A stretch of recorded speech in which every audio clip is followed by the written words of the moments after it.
Hey everybody, Nick Espinosa, your chief security fanatic here, and today we actually have to talk about Google, and I actually have a funny story to relate with this, but we're talking about Google's Incognito Mode because describing it as private is rather problematic. Now here's what's going on. This is coming from Reuters, and it's something that I think if you're in my industry, you probably know, but this might be news to a lot of you. Here's what's going on. Google CEO Sundar Pichai in 2019 was warned that describing the company's incognito browsing mode as private was problematic, yet it stayed the course because he did not want the feature to, quote, get under the spotlight, according to a new court filing. Now, Google's privacy disclosures have generated regulatory and legal scrutiny in recent years amid growing public concerns about online privacy. And, that's quite frankly something I talk about here all the time. So if you're being informed by me, you know about these things.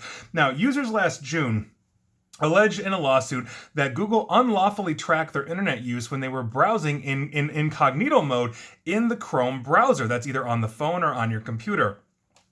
Google has said that it makes clear that incognito mode only stops data from being saved to a user's device and is fighting the lawsuit. And it's really interesting because I actually did a college speaking tour a couple of years ago, and I ended up at a major university in Kansas lecturing about this. And I had mentioned, if you think you're in incognito mode, understand that when you're on your campuses, your university's Wi-Fi, their routers, their firewalls know exactly where you're going. The only thing that incognito mode does is not keep a record of the website that you happen to go to. And I saw a lot of students basically pull out their phones, and it looked like they were getting off of Wi-Fi or closing incognito browser mode, so there you go. Now, that was very amusing to me, especially as I'm watching this, audience of hundreds of students just, simply just grumble and do all of that in one shot. Now, to continue, in a written update on the trial preparations filed this past Thursday in U.S. District Court, attorneys for the users said that they, quote, anticipate seeking to depose both CEO Sundar Pichai and also Google's chief marketing officer, Lorraine Toohill. The attorneys citing Google documents said Pichai, quote, was informed in 2019 as part of a project driven by Toohill that incognito should not be referred to as private because that ran the risk of exacerbating known misconceptions about protections incognito mode provides. Now, the filing continued, and I quote, as part of those discussions, Pichai decided that he, quote, didn't want to put incognito mode under the spotlight, and Google continued without addressing these known issues.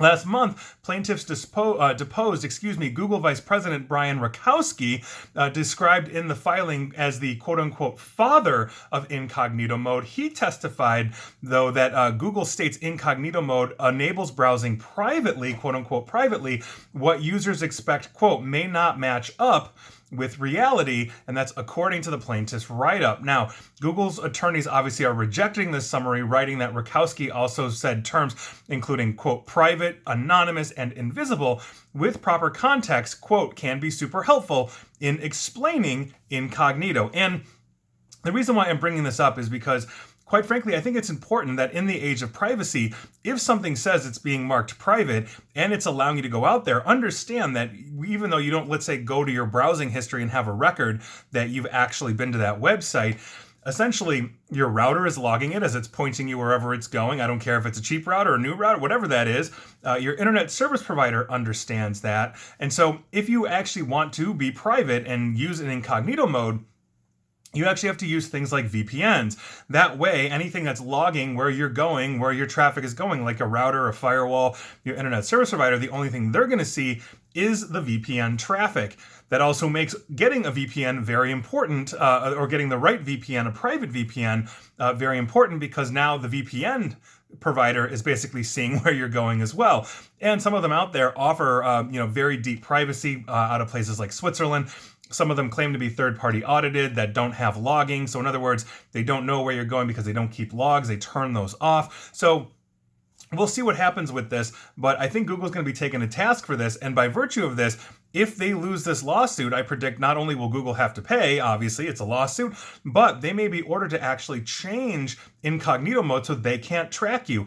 Google's entire revenue system essentially relies on you going places, you searching for things, them data mining things like the free email service that they give you. And so by virtue of that, they are collecting this information. And if you were to go into incognito mode 24/7, they're still going to understand these things. Your computer just doesn't have a record of it, or your phone doesn't have a record of it, but Google always will. We'll see what happens with that. But understand, when it's free to you, you're the product, and you are Google's product. We all are. And please like, share, follow me here on Facebook and Twitter at NickAESP. And please feel free to subscribe to me at YouTube as well. And as always, stay safe, stay online, and please stay private. Thanks, everyone.